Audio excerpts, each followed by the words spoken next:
주변 사람들과 서로 인사 나누시겠습니다. 무엇을 위하여 사십니까? 하나님의 영광을 위하여 삽시다. 거치는 자가 되지 맙시다. 많은 사람의 유익을 위해서 삽시다.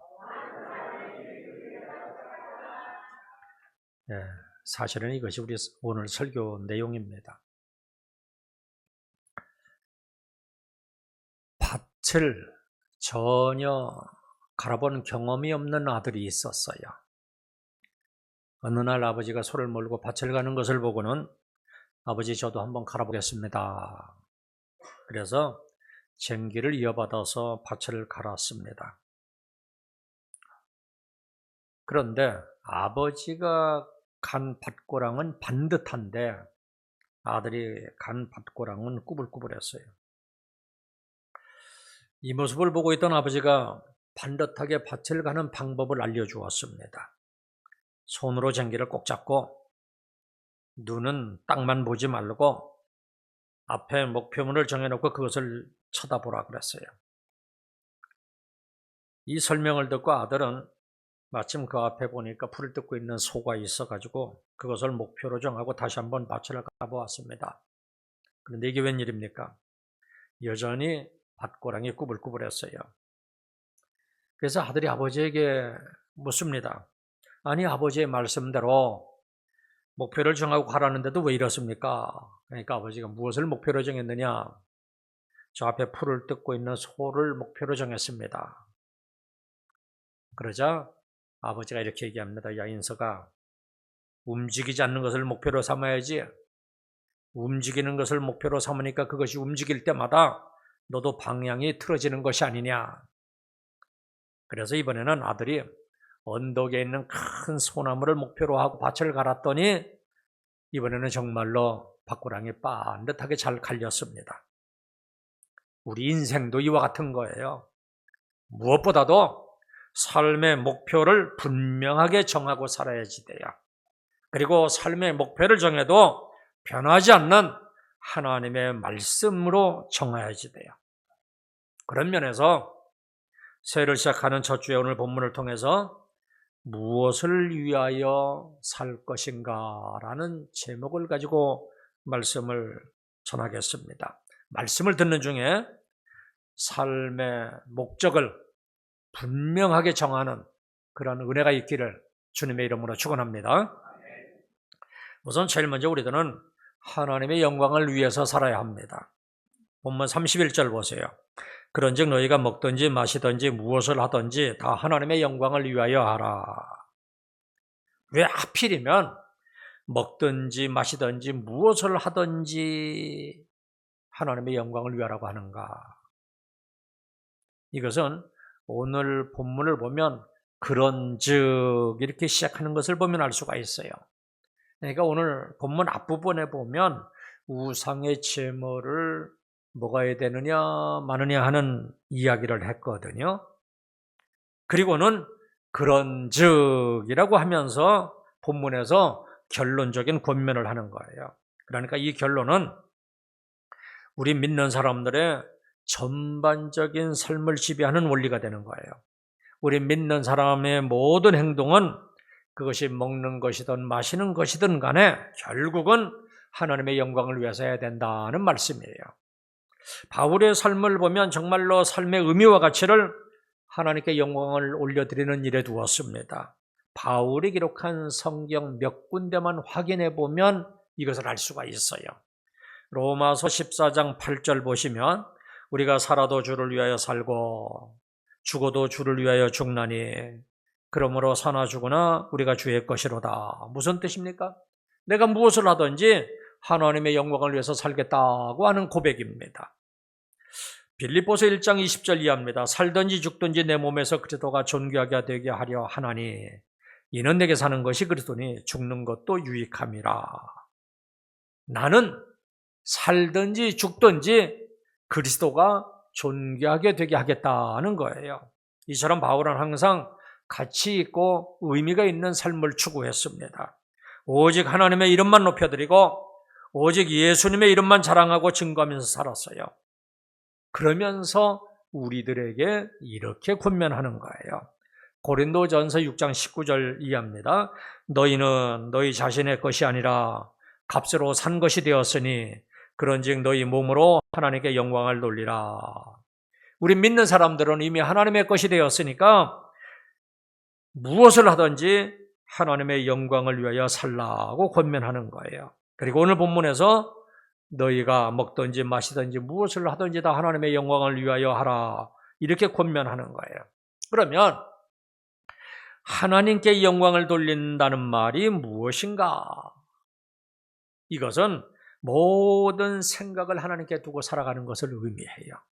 무슨 일을 하든지 하나님에 대한 생각에 사로잡혀서 살아가는 것을 얘기해요. 내가 어떻게 하면 하나님을 기쁘시게 할 것인가? 어떻게 하면 하나님의 이름을 더 높여드릴 수 있을까? 어떻게 하면 하나님의 뜻을 온전히 이루어드릴 수 있을까? 이렇게 늘 하나님만 생각하면서 하나님께서 좋아하실 일을 생각하면서 살아가는 것, 이것이 바로 하나님께 영광을 올려드리는 거예요. 생각해 보세요. 우리들은 모두가 다 허물과 죄로 죽었던 사람들이잖아요. 그런데 하나님이 우리를 살리기 위하여 이 땅에 인간으로 오셨고 우리를 대신하여 죄의 값을 치르고 십자가에서 죽어주셨어요. 이렇게 우리를 위해서 구원의 길을 열어주셨기에 이제 우리들은 구원자로 오신 예수님을 믿음으로 구원을 얻은 자들이 되었어요. 이렇게 구원받은 우리들이 이제는 우리를 구원하신 예수님의 영광을 위해서 살아가는 것, 너무나도 당연한 것이 아니겠습니까? 하나님도 이사야 선지자를 통해서 이렇게 말씀하셨어요. 이사야 43장 21절입니다. 이 백성은 내가 나를 위하여 지었나니 나를 찬송하게 하려 함이니라. 하나님이 우리를 지으신 목적, 하나님이 우리를 다시 지으신 목적, 하나님이 우리를 구원하신 목적이 뭐라고 하는가? 하나님을 찬송하게 하려는 거예요. 다시 말하면 하나님께 영광을 올려드리는 것이 우리들의 삶의 목적이라는 거예요.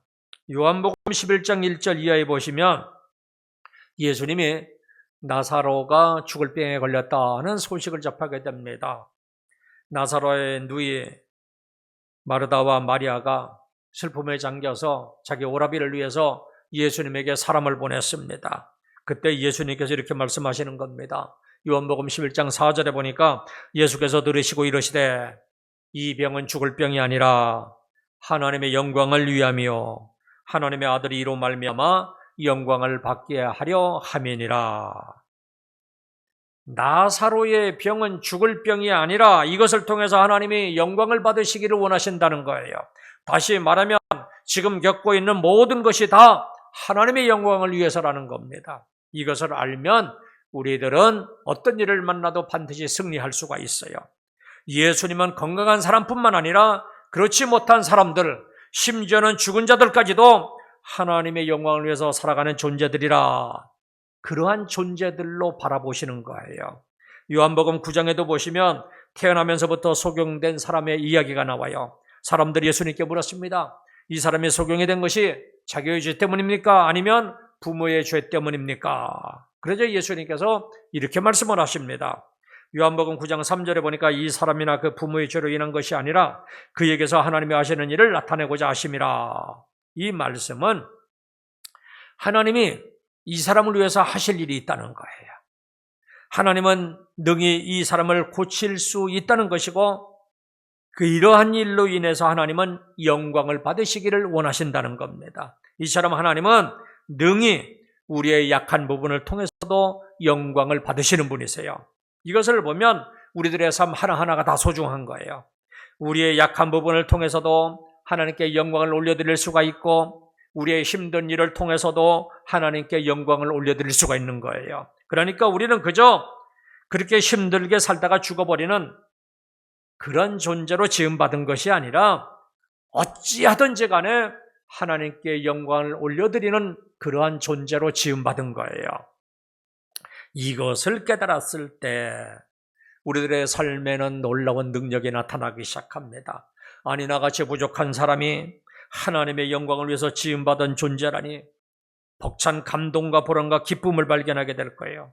그리고 우리도 사도 바울처럼 무엇을 하든지 공부를 하든지 사업을 하든지 교회 일을 하든지 찬양을 하든지 가르치는 일을 하든지 다른 어떤 섬기는 일을 하든지 간에 다 하나님의 영광을 위해서 할 수가 있는 겁니다.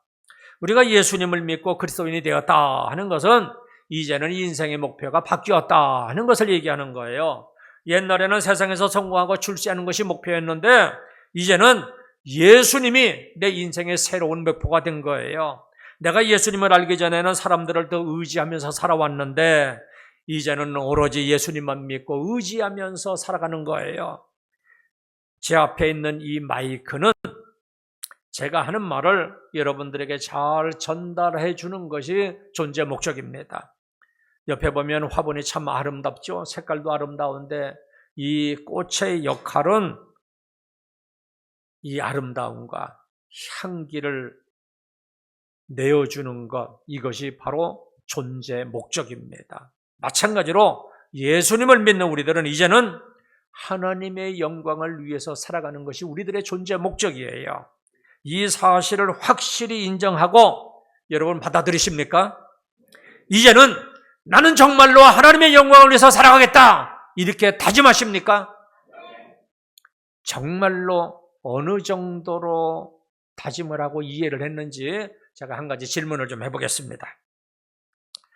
우리가 알기로는 하나님 나라는 얼마나 좋은 곳인지 우리 인간의 언어로는 설명조차도 할 수 없을 정도로 좋은 곳이에요.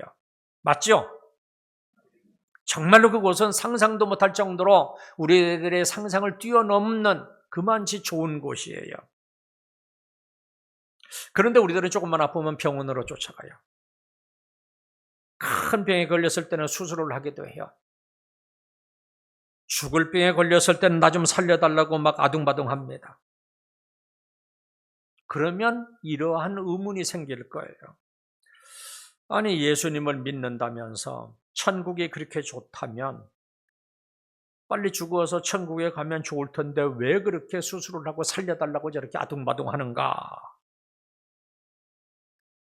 천국이 그렇게 좋다고 하면서도 왜 하루라도 더 살려고 저렇게 발버둥 치는가? 여러분 답 좀 해보실래요? 이게 우리들의 모습이잖아요. 도대체 이것을 어떻게 설명할 거예요? 우리들의 이 땅에서의 존재 목적이 하나님의 영광을 위해서 사는 것이기 때문에 그러는 거예요. 한번 생각해 보시기를 바랍니다. 우리는 하나님 나라는 우리가 죽으면 언제라도 가는 곳이잖아요. 천국이 보장되어 있으니까 언제 가도 가는 곳이잖아요. 아멘이죠? 우리들은 반드시 언젠가는 천국에 다 갈 사람들이에요. 그런데 우리가 이 땅에서 살아가는 삶은 한정되어 있는 거잖아요. 언젠가는 끝이 있어요. 여기 안 죽을 사람 아무도 없어요. 반드시 다 죽을 거예요. 그러니까 우리는 하루라도 더 이 땅에 살아가면서 하나님께 영광 올려드리는 삶을 살려고 그렇게 하루라도 더 살려고 아둥바둥 하는 거예요. 앤드류 포너 박사가 그래서 이런 얘기를 했습니다. 하나님은 천상에서 보다도 지상에서 더 영광 받으시는 것을 원하신다. 우리는 언젠가는 반드시 천국에 갈 거예요. 거기서 하나님께 막 영광 올려드릴 거예요. 그저 예배 드리면서 찬송하면서 살 거예요. 그런데 하나님은 그것보다도 우리들이 이 땅에 사는 동안에 하나님께 영광 올려드리는 것을 더 기뻐하신다. 이 말씀이에요. 아멘이죠?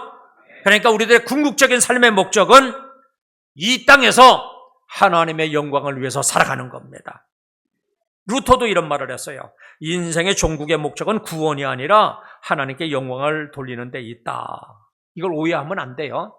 이게 어떤 의미냐 하면 우리들은 이미 어차피 구원을 다 받은 사람들이니까 이제는 구원이 목적이 아니라 하나님께 영광 올려드리는 것이 목적이라 이 말씀이에요. 그렇다면 예수님을 믿고 천국 백성 된 저와 여러분들은 이제부터는 무슨 일을 하든지 하나님의 영광을 위해서 살아갈 수 있기를 주님의 이름으로 축원합니다. 그리고 두 번째로 우리들은 교회 안에서 거치는 자들이 되지 말아야지 돼요. 32절 보세요. 유대인에게나 헬라인에게나 하나님의 교회나 거치는 자가 되지 말고, 여기 거치는 자가 되지 말고 이 말은 거침돌이 되어서 다른 사람을 넘어지게 하는 자가 되지 말라는 거예요. 거치는 자는 남에게 손해를 끼치고 다른 사람의 마음을 아프게 하고 괴롭게 하는 자를 얘기해요. 교회 안에서 쓴뿌리가 되어서 다른 사람에게 해를 끼치는 자가 되어서는 안 돼요.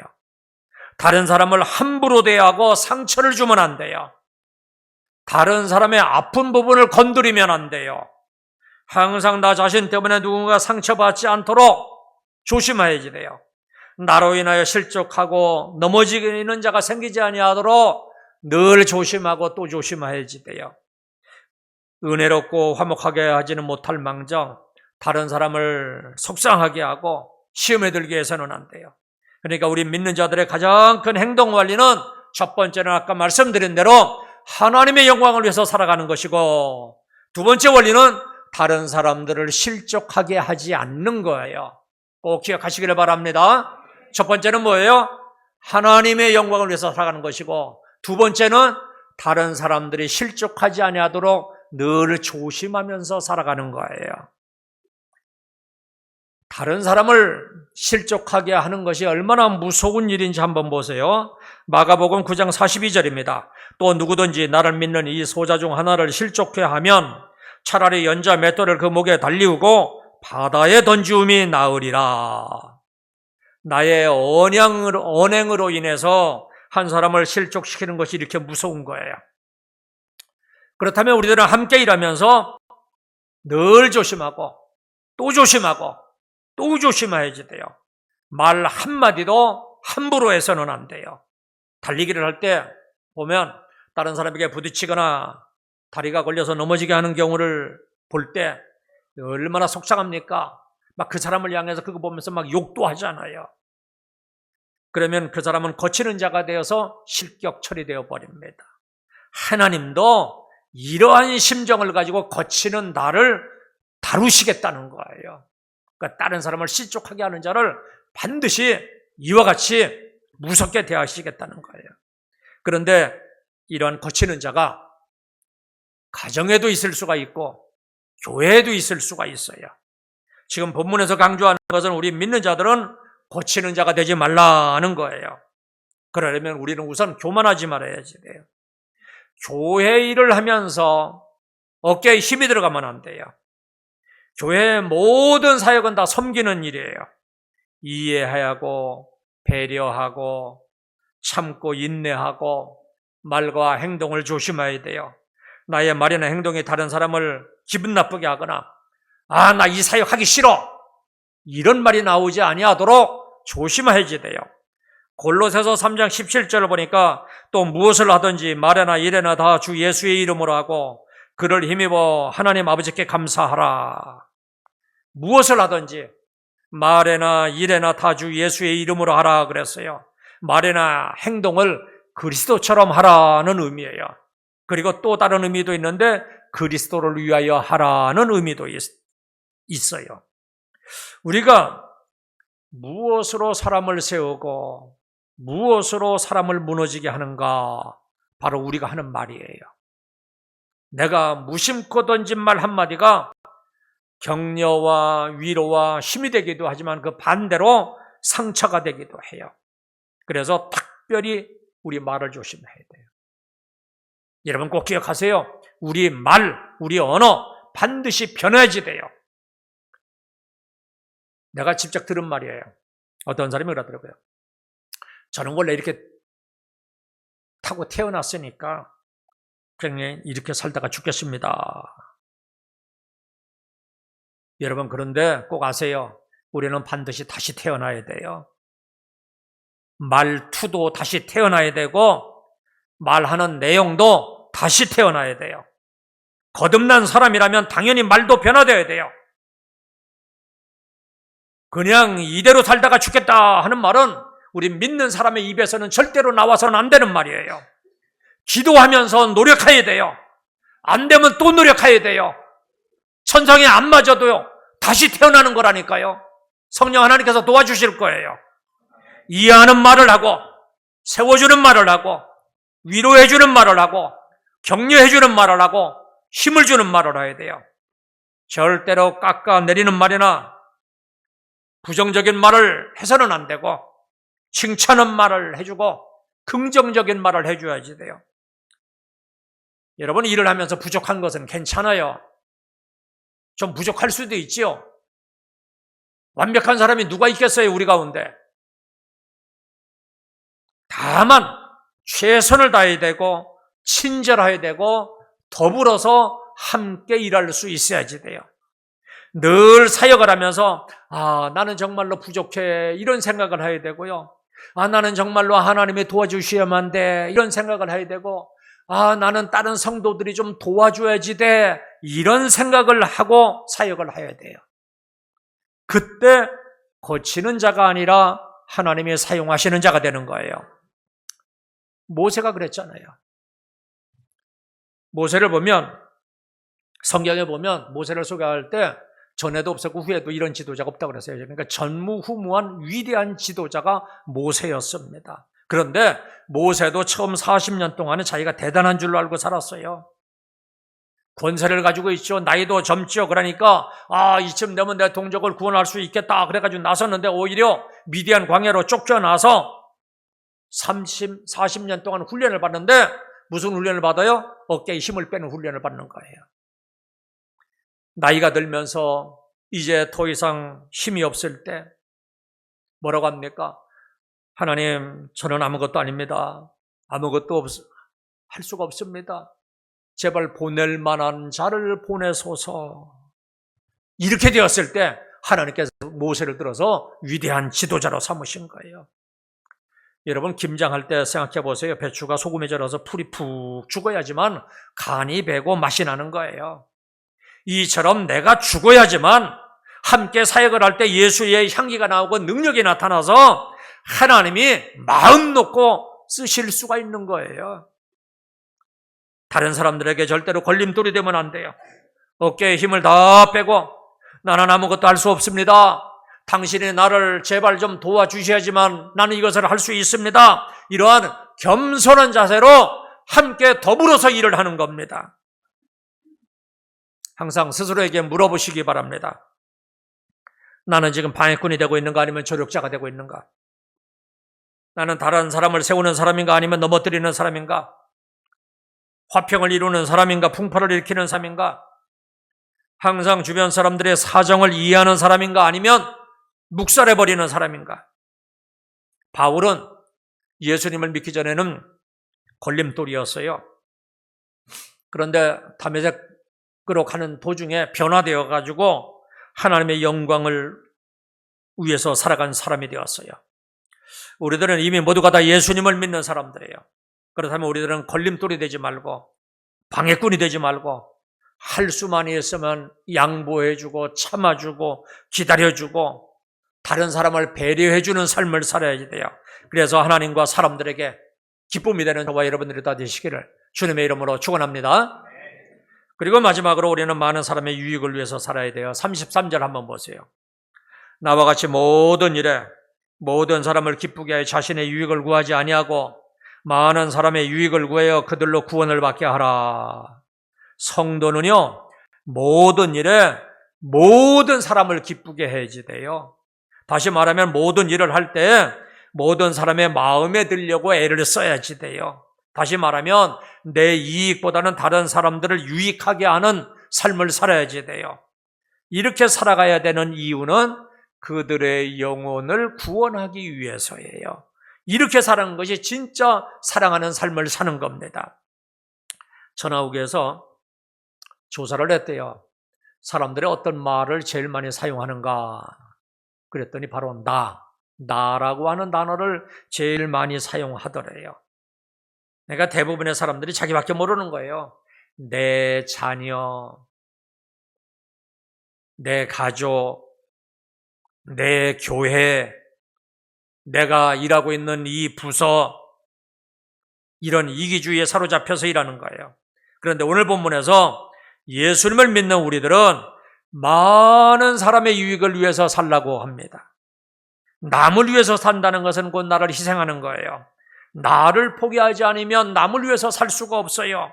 하지만 이것은 가장 가치가 있는 삶이에요. 예수님이 이러한 삶을 사셨잖아요. 한 번도 자기 주장을 내세우거나 자신의 유익을 구하지 않았어요. 겟세마네 동산에서 기도할 때 한번 보세요. 내 뜻대로 마옵시고 아버지의 뜻대로 하옵소서. 철저하게 자신을 희생하고 헌신하는 삶을 사셨어요. 우리를 위해서 모든 것을 다 버리셨어요. 하늘 보좌도 버리시고 가장 낮은 자리까지 내려오셨어요. 머리에는 가시면류관을 쓰시고 채찍에 맞으시고 온갖 욕설과 조롱과 수치를 당하셨습니다. 그리고 더 이상 버릴 것이 없는 죄인의 자리에까지 내려오셨고 결국은 십자가에서 죽어주셨습니다. 예수님의 삶은 완전히 타인을 위한 헌신적인 희생하는 삶이셨어요. 바울이 그렇게 살았어요. 고린도전서 9장 19절입니다. 내가 스스로 모든 사람에게 종이 된 것은 더 많은 사람을 얻고자 함이라. 보세요. 바울이 스스로 모든 사람의 종으로 살았어요. 왜 그렇게 살았다고 했어요? 저들을 구원하기 위해서 그랬다는 거예요. 우리들도 이런 삶을 살아야 돼요. 나의 유익을 구하지 않고 다른 사람들의 유익을 구하면서 살아갈 때 거기에서 감동이 나오고 사랑이 나오는 거예요. 거기에 섬김이 있고 열매가 나와서 구원을 이루게 되는 겁니다. 저와 여러분들은 먹든지 마시든지 무엇을 하든지 하나님의 영광을 위해 살아가는 축복된 인생이 되시기를 바랍니다.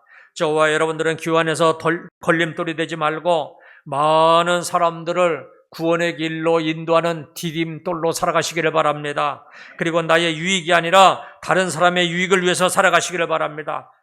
이처럼 새해에는 삶의 목적을 분명하게 하고 살아가므로 하나님이 기뻐하시는 승리의 삶을 살아갈 수 있기를 주님의 이름으로 축원합니다. 이제 기도하겠습니다.